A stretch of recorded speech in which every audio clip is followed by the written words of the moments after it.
Hello and welcome to Identity Office Hours. I'm your host, Mike Schwartz, founder of Glue, and this is episode 33, Consent is Dead.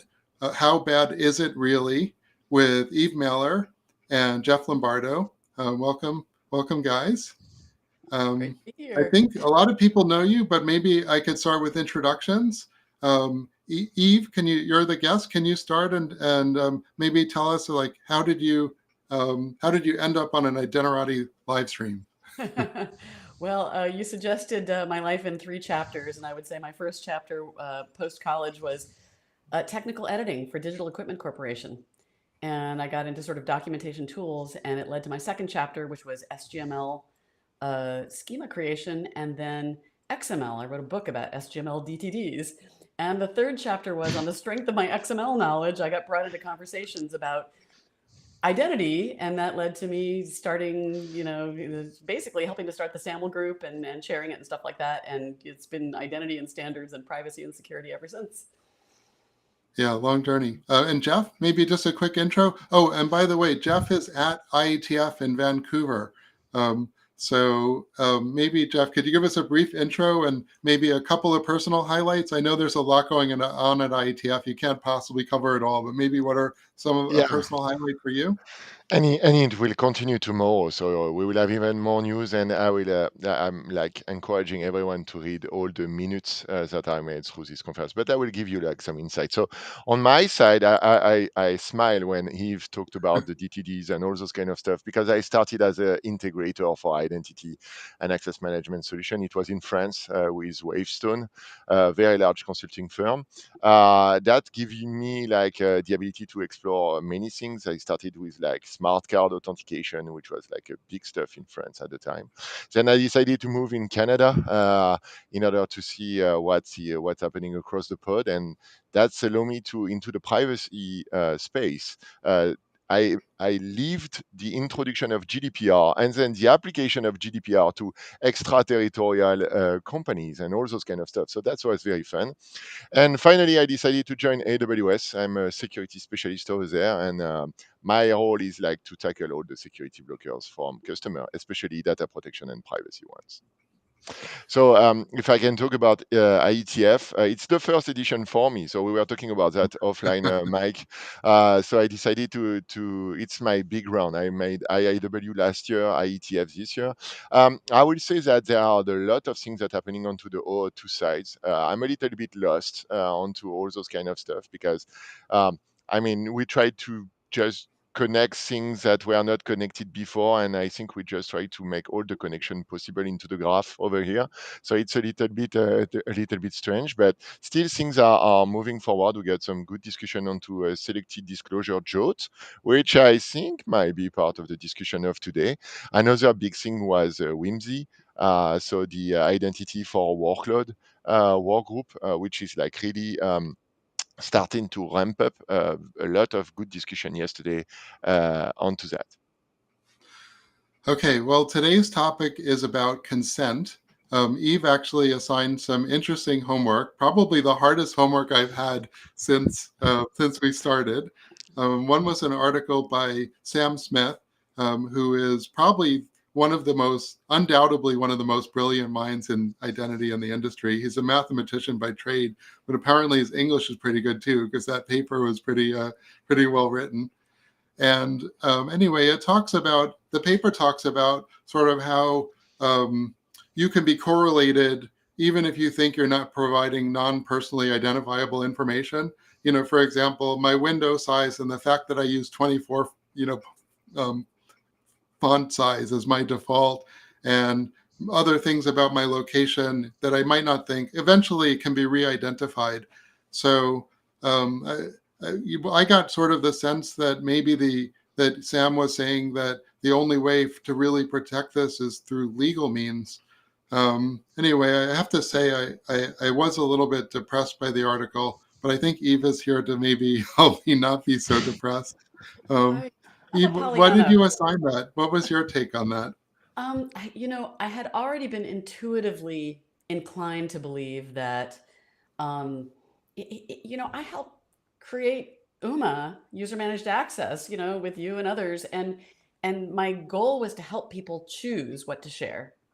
And yet, if you know anything about data brokers and data monetization and the identity resolution industry, intuitively I suspected that it's it's impossible to keep all of them out there from knowing kind of who you are on a heuristic level. And what he did was put together the argument that what we might call exhaust data. He doesn't in the paper, I don't believe, but he points to research, which I went and read. I went down the rabbit hole and sort of went to all the fractal little links that he had, and I was just like, my mind was blown.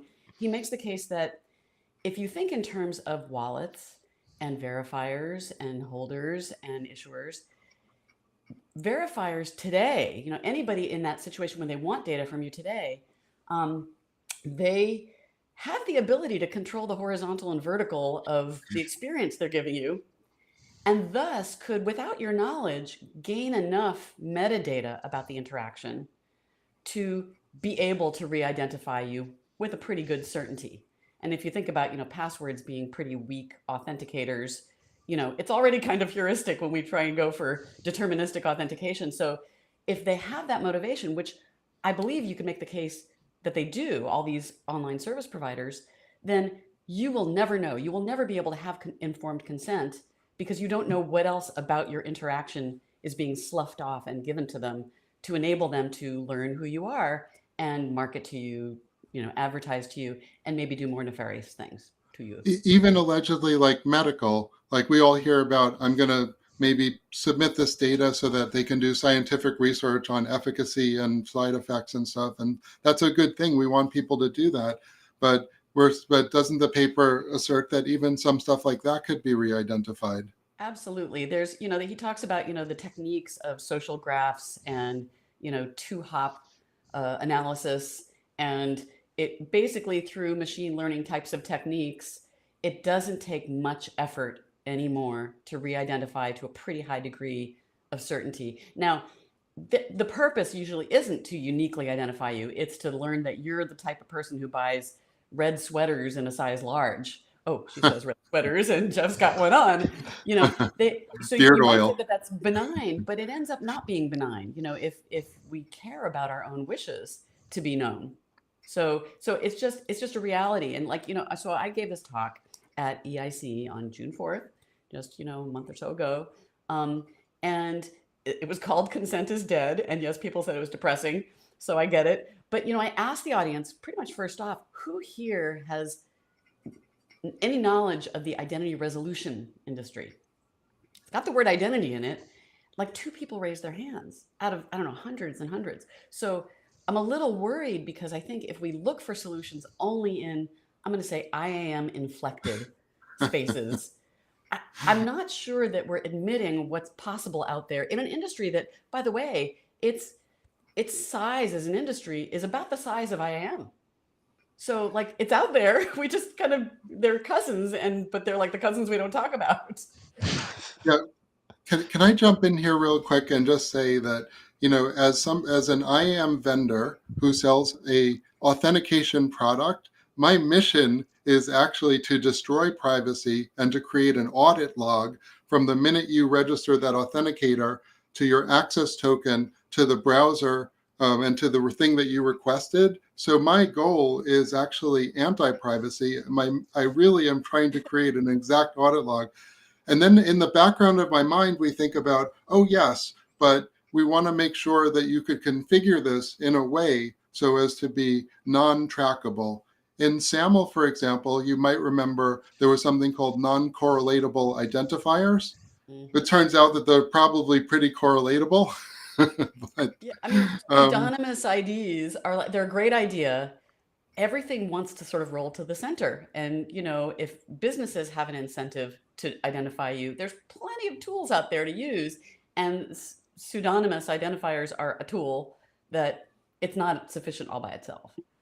And that's why I think there was like a big change into the privacy regulation. We went from PII to PI because we abandoned the identifiable part of it because effectively we can reconcile this information behind the scene. Now I will just make a small distinction in between the enterprise world where maybe I need to track you for accessing as part of your job, or more like the workforce part of things and the consumer part of things. Yeah. It's good to have audit log through your service, Mike, for this part of this is professional stuff that I need to do. And therefore, the privacy falls down to the data protection. But the concern is really onto the consumer things, where it's open to everyone, and we are like not even making identification. I mean, if you go to a web store and you don't authenticate over there, just through this, I'm not authenticated, they cannot track me, then information can still be correlated behind the scene. It's a great point. And so the distinction I would make is, you generally don't monetize employee data or Mhm. even partner data, although, that starts to that whole B2B thing, in the Venn intersection view of things, it's, they have a boss, you're just not the boss of them, right? But really, I think we're talking mostly about kind of SIAM versus this other world of data monetization, where SIAM includes things like consent management capabilities and things like that. You do try your best. You had Mike, you had Sal D'Agostino on pretty recently, Mhm. and I can't remember if he mentioned this to you, but he said something to me that I thought was really insightful. He said, "Look, in security, nobody has any problems calling it surveillance because you're sort of doing it for good, but it's creepy when you talk about people who are acting on their own recognizance, and you need to try and respect them." Yeah. Right. Well, so consumer, I don't think it's just a workforce issue though, because for example, if I'm doing a wire transfer as a bank consumer, then I also want that level of audit. If something goes wrong, I want to be able to revoke my tokens and say, look, that session's not me. Yep. So I don't think it's exclusively. I guess maybe the existential question then is, let me raise this about Kalia wrote a very interesting article, which I think was attached to her master's thesis about Adhar and Yep. how Adhar is people culturally are okay with presenting their Adhar number in India in a way that Americans are not comfortable presenting their social security number. Yes. Um, and this is like so and then I guess the question is, what are the apps we really care about privacy for? It's not banking apps, it's not workforce apps, it's maybe not B2B apps. And then the existential question is maybe people just don't care. Like maybe they're just too overloaded to worry about this. I think it's a real question, and I do think cultural expectations change. A long time ago, back in the days of Planet Identity, when we were aggregating all the identity blogs, this is like I don't know, the mid 2000s. I wrote a post about I had bought this calligraphy instruction book used, and the previous owner had practiced his calligraphy skills in the inside cover, and part of what he practiced was his social security number. There it was. And like, we're sensitized more now against that. We've got kind of prickly about it. But, you know, in practice, it's a terrible kind of secret to have. It's not a secret particularly. It's used for authentication and verification, but it's not very effective for that. It's a terrible tool for the job. I think people have even priced in all the breaches. Like, probably once a week I get a letter saying, there's been a breach, which is an accidental letting out of data, not even a deliberate one. Those are kind of two use cases there. It's like, okay, I expect you to have enough security to not have that happen, and it keeps repeatedly happening. But it's the use of data for business purposes, which Yeah. GDPR, Jeff, you well know, you have to have at least one legal basis for processing personal data. And so often, companies will make the case, well, consent is actually really hard to make the case for because it's expensive and fiddly and it's got all kinds of new guidelines and rules around it. So it's better to have it be the legitimate interests of the business where you can't say no. So this is one of the reasons why it's yet another reason why I say sort of consent is dead. Things aren't working as we were hoping or as we said we wanted them, um, because the ecosystem out there is so strongly incentivized in favor of deliberately collecting that data, deliberately using it, and deliberately maintaining massive graphs that interlink with each other that know exactly who you are and what you do. Yeah, and onto that, I can add that I think what you are describing is in fact the consent fatigue, which is tied to the consent walling of content. I mean, I got this discussion with friend very recently, and you will see that if you refuse to disclose information, each time you will go to the service, you will be prompt to reevaluate your choice. But accept once, and then boom, you are no longer asked about it. So I Yeah. can understand people, and I might do that myself, shame on me, that sometimes say, yeah, sure, yeah, accept all. And It then I'm isn't. contributing to the graph. It's not shame on you though, because these are unfortunately regulations oftentimes have unintended consequences, and by making consent um, fine grained, specific, GDPR says specific, which means you can't just have too many blanket things. They increase the cost not just for businesses; they increase the cost for individuals. So we had the best of intentions, right? But there are all kinds of, one of the things that was a consequence of this was more companies would rely on that kind of identity resolution, customer data platform approach, because it sort of saves them the hassle and the trouble. The the thing that we thought was going to be the deprecation of third party cookies, which we now know as of this week. Oh, just kidding. That pushed people towards more identity resolution services. So people, I say people, I mean businesses, enterprises, and the most massive of them that are consumer facing, they have a lock on how to do this. So it's not like, oh, it's your fault. I mean, I definitely try and have good hygiene and say no, but I know that it does no good. So why do I do it? Um, It's y- so actually, in that episode you reference with Sal and Mark Lazar, um, the topic of that episode was a regulatory framework for verifying the consent compliance of companies. And sort of the idea is like trust but verify. If we don't actually have any audit of companies for compliance, they're probably not going to comply. mm-hmm, Um, mm-hmm. but it was eye opening for me because it's sort of like it raised this idea of consent being this multi sort of party problem and multi pronged challenge that I hadn't really even considered, but Mark and Sal D'Agostino have been working on for years. Yes, and they call it consent deceit, right? And I think that there is power in transparency and shaming. I've become a much bigger fan of. I had this privacy pyramid kind of where it's data protection, don't accidentally let the data out, privacy or data protection, data transparency, and data control. And to me, the thing you're trying to get to is the control, but transparency I was kind of not giving enough credit to, because if you can expose what's going on, you can shame. There's definitely power in that. So I think it's a great kind of near term solution to help the situation. I still think consent as a legal structure it's a little bit broken. It's got sort of a deceptive pattern built into it. But it's the system we have now, and until GDPR and all of its cousins change, I don't know that we're going to change it too soon.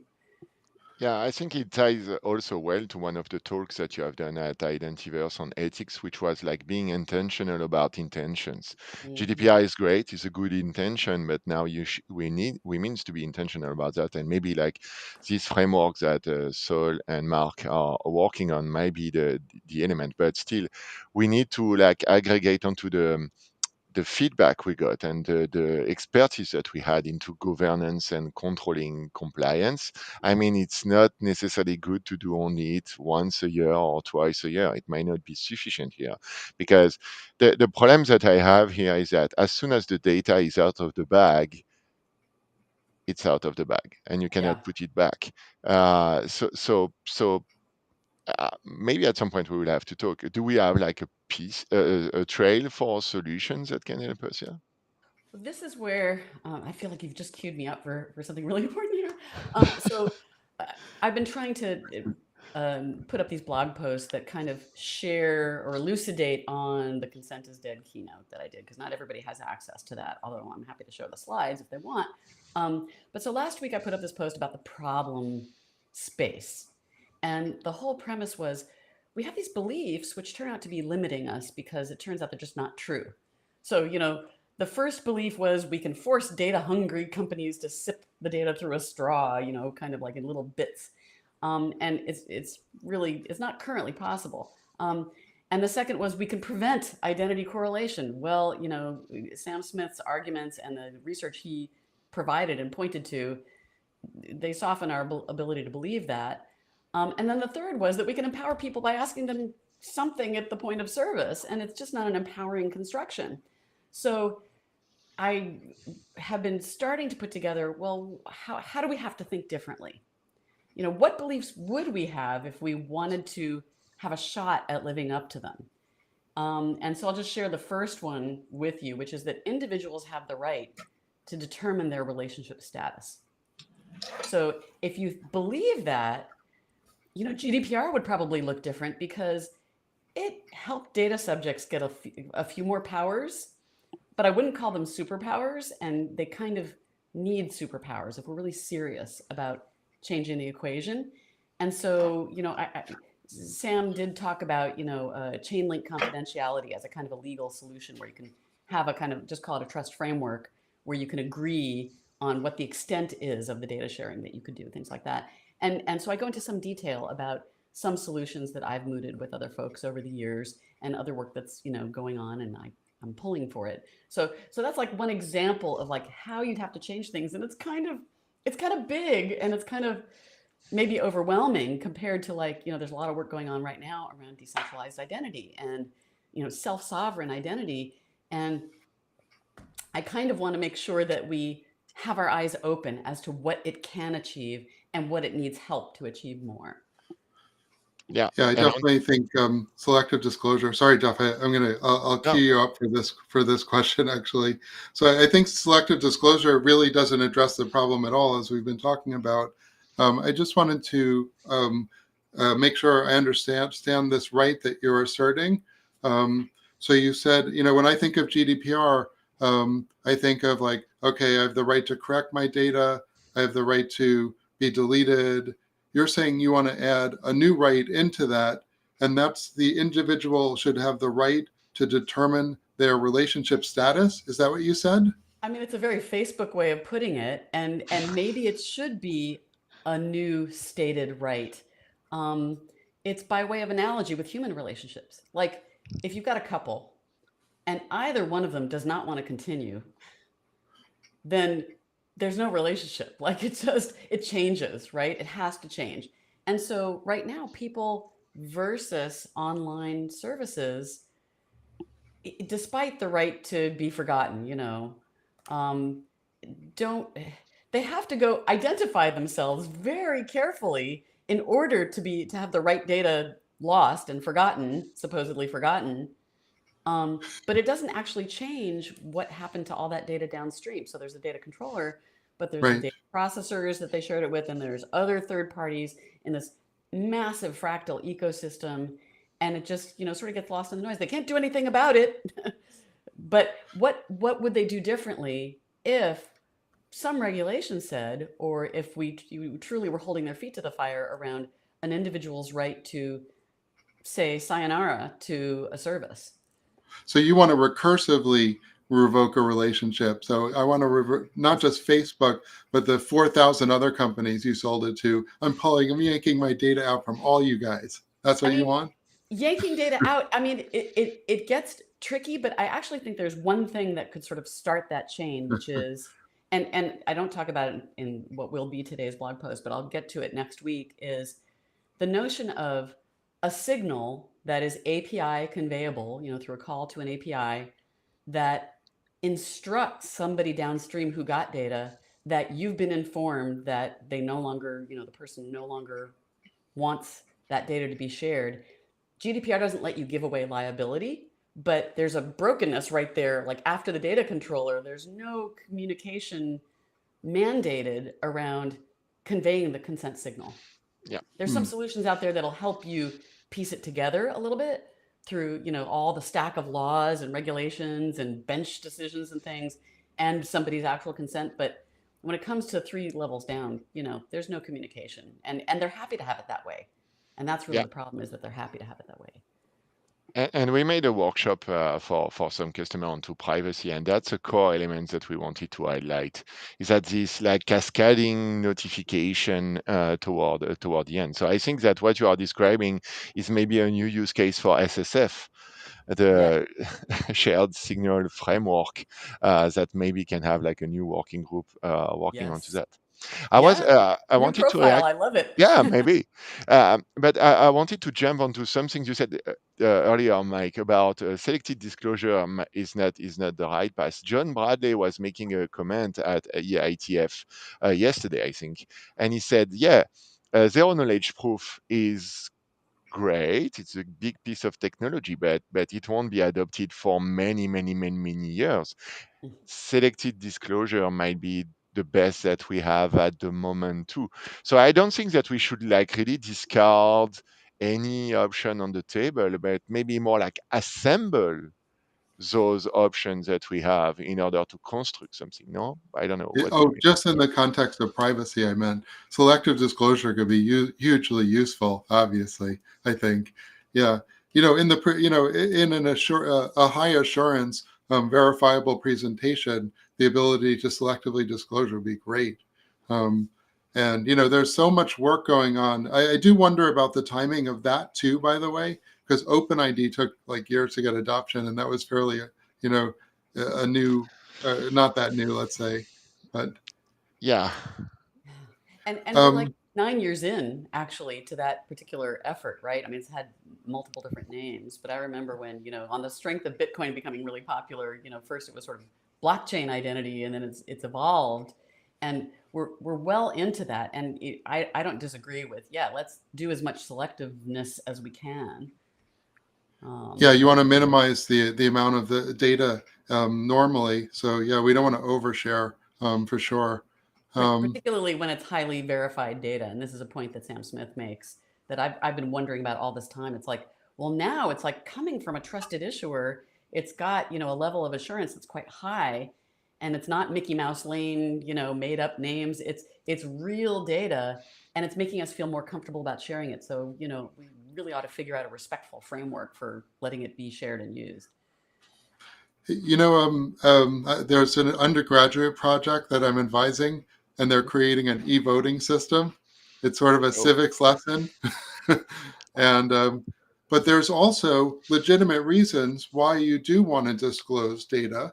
For example, election results. We want that to be auditable by the public, but we want to really make sure that it's not mappable back to the person, because we don't want to expose voters. But we do really want the transparency. Medical data is another example where we actually need scientists to know how many people have adverse. So, Mhm. where is this a solvable problem? How do we sort of balance like that need for public? Sometimes there's the need for public data and publicness. I mean, GDPR does have one of its, legal bases is a kind of public interest in the data, which I think that's legit. And as you might recall, I realized I've got my old humanitarian mug here, and right on there, it's got the slogan that we had. We used to say, we know that privacy is not secrecy. It's not total secrecy. Obviously, you want to be able to share something. It's not encryption. You can't equate, doing privacy with just encryption. Encryption can be broken, but privacy is context, control, choice, and respect. And so I have to believe that this is possible. And it's why I keep on sort of tilting at these windmills. Um, so I, this is where I want to really start a fresh conversation and just say, okay, well, what are your premises? And what are the metrics you're using to see if you succeeded? So, one of my fears about, I'll admit this fear here with all y'all, around the kind of digital wallet way of sharing information is that we might accidentally let more true copies of the data get out than would have been shared otherwise in the old fashioned client server IAM way of thinking. Because what if we get revocation wrong? What if we have, businesses maybe acting in good faith, but just got something wrong, or maybe acting in bad faith or something, squishy faith, and are designing those presentation contexts to collect more of that exhaust data. So all those things right now are riding on, do we have the right trust framework, even in the EIDAS conversations around the architecture reference framework? It comes down to legal, and if it does, it comes down to legal now. Why are we doing this really disruptive move to new technology with lots of unproven things so far, if we can't sort of straighten out the legal bits? So maybe we start with that. And Jeff, maybe I could pivot, because that's exactly where I was going. Is this just a trust problem?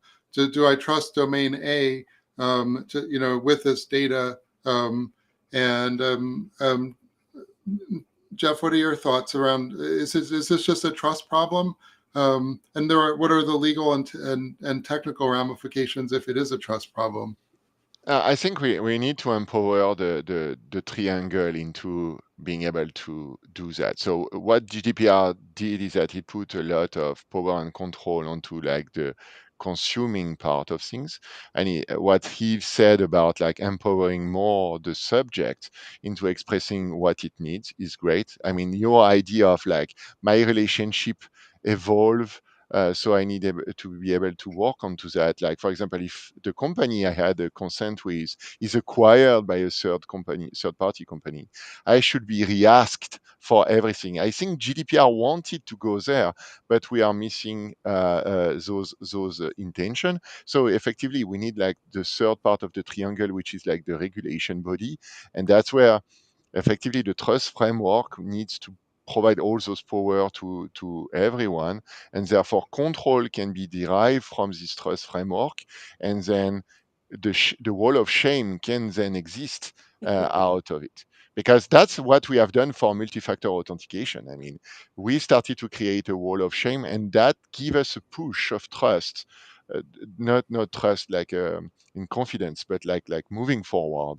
into making sure that MFA was more adopted, and the right MFA was more adopted by organizations. So yeah, I think that we need to go to a new trust framework, which is maybe GDPR 2.0. I mean, a lot of other countries who has done privacy law have built on top of GDPR, not just copying it. LGPD into South America, and maybe other things that we see in Canada at the moment. We are still expecting those to be signed. But yeah, the trust framework is really something that we need to work on. I love that direction. As sort of an American and a Texan, the idea that the government's going to come in and solve this for me, it just like rubs me the wrong way. Um, and if you asked me 10 years ago, what I would have said is that as a consumer, I lack collective bargaining power.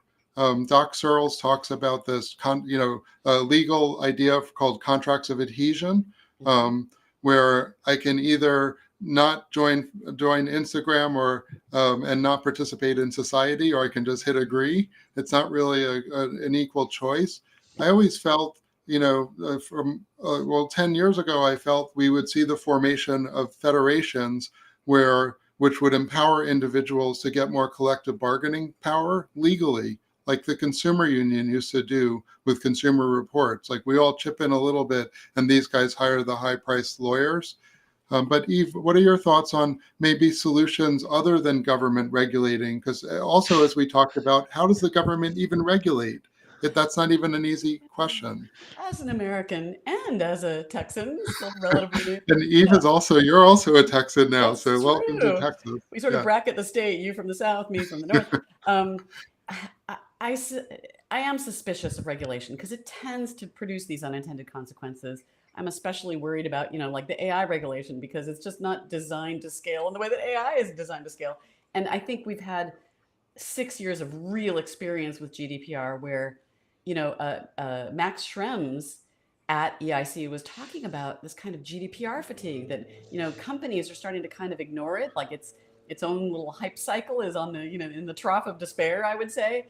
And it's like, wow, gosh, how did it come to that? Everybody had so many high hopes. It's just So another checkbox on, we use Secure Frame for compliance, right? So it's yeah, another checkbox like SOC 2 or ISO. I do these 10 things. Now I'm GDPR.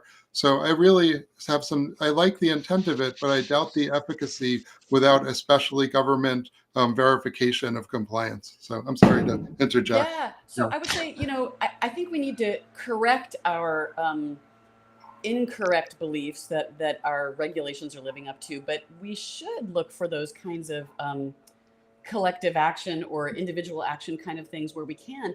And this is where, in this post I'm going to put up today, I talk about Creative Commons as a great example, which is all voluntary, people coming together with standardized terms for licensing of content. And I've been looking at the IEEE P7012 work, which does have Doc and some other folks we know involved. I haven't seen that work really proceed, but I'd love for it to succeed. And I had, maybe a small hand in it in the beginning. It's machine readable privacy terms. And if we had those, we might be in a position to then kind of first license our personal data. Lori Craner proposed that in like 1998 Yeah, in it's not P3P. It's legit. literally, there's an O'Reilly book from the 90s about that. Yeah, so and it's the incentives that are not correct for it actually going somewhere. But if we could first have the terms, second, license them, and then third, with new maybe encryption techniques, actually DRM our data. Like, I've talked to a lot of people about DRM and they generally hate it when it's a song or whatever. But if you say, would you like to DRM your content and your own personal data? They're like, hells yeah. So maybe that's the ladder we have to kind of go through. Yeah, but I mean, licensing of photos or anything like that, it all came to the way that I can then go to a court and express the fact that you violated my license. So we are all coming back to law and to the trust framework behind that. So we cannot. I'm not sure that we can escape it out of the Yeah. way. And one thing that I think that we talk offline is like we see more and more Gen AI that has been trained on content that was licensed, completely not looking at the robot.txt of certain website and all those kind of stuff. So I don't know. Are we coming back to consent is dead and then now licensing is dead? Well, this is where I'm hopeful that the technologies can come up behind and help ensure enforcement of the licensing. Licenses do have a structural advantage, I believe, over consent and contract, and I go into that in the post I'll put up later today. And I can point to some other sources. I'm not a lawyer, but we referred to lawyers in putting together that argument.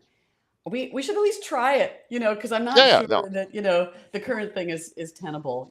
When I heard Sam Smith and Timothy Ruff say at, last October's IIW, selective disclosure is useless, we have the receipts. These are important folks saying something. It's sort of an admission against interest in a way. So we should heed that signal. Eve, before we go to last thoughts, can I ask you, so you're not the CTO of ForgeRock anymore. Correct. What is next and what are you doing? Yeah, thanks for asking. Yeah, so as we say around these parts, I hung up a shingle and I started a consultancy called Venn Factory. This is where I also, have blog posts. And I do mainly strategic advisory for those who want to create irresistible identity strategies. So I work with tech vendors and enterprises and research firms and the like. So everybody likes Venn diagrams. I got sort of, I don't know, notorious for making a few back in the day. And, so that's why I called it Venn Factory, something actionable about insights. Right. And reminiscent of some of the Forrester experience you had. Indeed. Remember when you, didn't you do a session at South by with Adam from Mythbusters when you were at Forrester? I had a interview like right after him, so I got to meet him, which was awesome. Right, that was And we it. did a Yeah, bunch you of saw like him in the IoT, green room. yeah, a lot of IoT privacy stuff with Joni Brennan and some other folks. Yeah, while you skedaddled out of town. Yeah, no, we love South by at my house. Well, I guess let's pivot back to privacy for I don't know, Jeff. What are your thoughts here? So Any final thoughts on privacy consent? The I topic think of the day. Yeah, so I think that testing everything which is currently worked on, putting it into the fire and see how much it resists to the tears of time and of usage is the right thing to do. The least thing that we do is like just saying that, oh, this is the state and we have to live with it. I cannot have this stance. So let's try the new ideas, the ones that Eve sent, the ones that are talked about at, for example, IATF or IIW, to make sure that we can make some progress and let's adopt them in order to move forward. One thing that I didn't say about IETF is that the Yuma 2.0 is coming back with a different name. People are now seeing that those cross-domain sharing of information is important, so we should really do that. So yeah, I'm hoping for the next blog post from Eve to see if she had more ideas that I can put into the things to test here. Awesome. I wish I could be Okay, there. so Eve, I'm going to post your blog, which we're anxiously awaiting. Eve, did you have last thoughts I on do. consent? Having said consent is dead, it would have been maybe too banal to say consent is broken, let's fix it. I really do believe that consent is not serving us well per se. And the reason why in user managed access we thought of it as permissioning is because originally we didn't even think we were doing privacy work. It was just sort of, an autonomous human being getting to choose what they want unilaterally without influence by services, right? And I really still do believe in that. And I think that one of the opportunities that we have in the future that it draws outside of the lines of sort of fixing consent, but getting more abstract in a way that hopefully doesn't excite the molecules of the GDPR, enforcement people, but is making decisions about sharing that have a pattern in our lives. Like I would say relationship based sharing is a great example.